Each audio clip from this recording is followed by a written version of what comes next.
Hello everyone, my name is Natasha Pedersen, and today I want to bring awareness to fish farms and overfishing.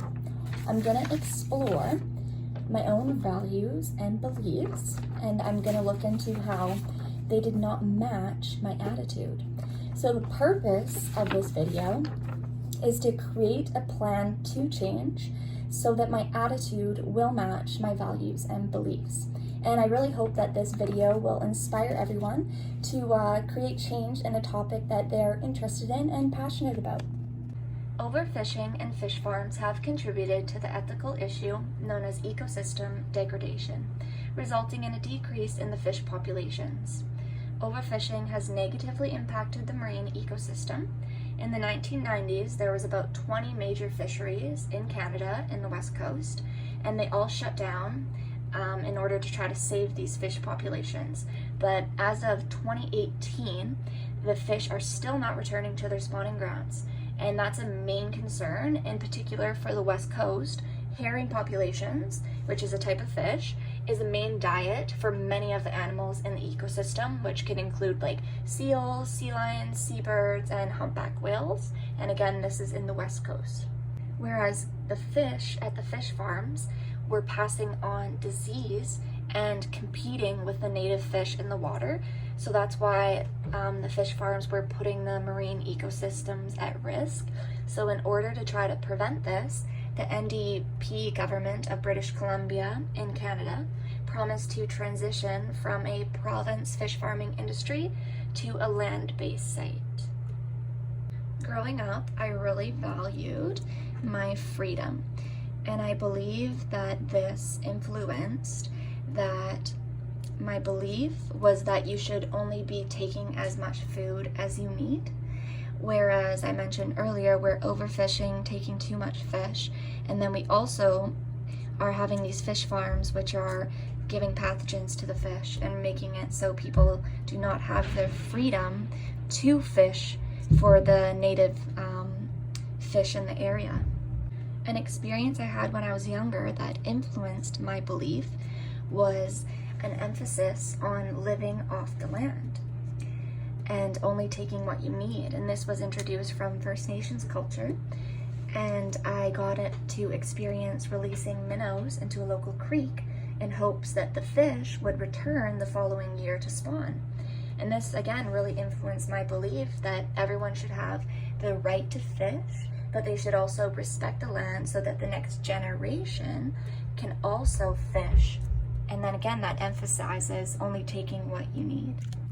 So overall, I had a very negative attitude about fish farms and overfishing, and again, the ethical issue that it's causing with ecosystem degradation. However, I have this negative attitude, but I don't have any actions to help with these two ethical issues. So overall, I had a very negative attitude about fish farms and overfishing, and again, the ethical issue that it's causing with ecosystem degradation. However, my attitude was negative, but I had no actions to try to help with these problems. And then that made me realize what was I able to do at an individual level to address these problems that I am passionate about. So currently my attitude is negative about overfishing and fish farms. But like I mentioned, I had no actions towards this. So currently I've been buying seafood products that could be coming from somewhere, like a company that is overfishing, or getting their products from fish farms. So how did that attitude match my value and belief? It did not. So my plan to change my attitude involved 3 steps. My first step was to figure out which fish products I was currently eating. So I listed a couple here. West Coast Select Smoked Salmon is one brand.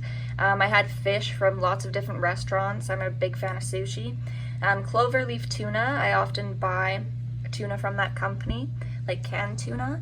I always buy fish from the grocery store, so a bunch of different grocery stores, and I did not really know where it's coming from. And then I'd also get fish from like local markets. And then lastly, I would get fish that was caught from friends and family. So this fish, I knew it was local and I'd know where it was caught. So my second step, once I figured out some of the fish products I was eating, was to now figure out where did these fish products come from? Were these fish products being caught from like overfishing, or were they being allocated from fish farms, or was the fish local and wild and native to the land? So the first product I'd buy was the West Coast Select Smoked Salmon. One thing I'd always notice with this salmon product was that it would be like a darker red color, and that's one thing I take note of between the difference of wild caught salmon. It's usually darker red compared to fish farmed salmon. It's usually like a lighter pink. When I went on their website, they did talk about the salmon. So on their webpage, I did notice that they had a Ocean-Wise symbol at the bottom of the page, and then they did go off about the quality of the salmon, but it didn't specifically mention where the salmon was resourced from.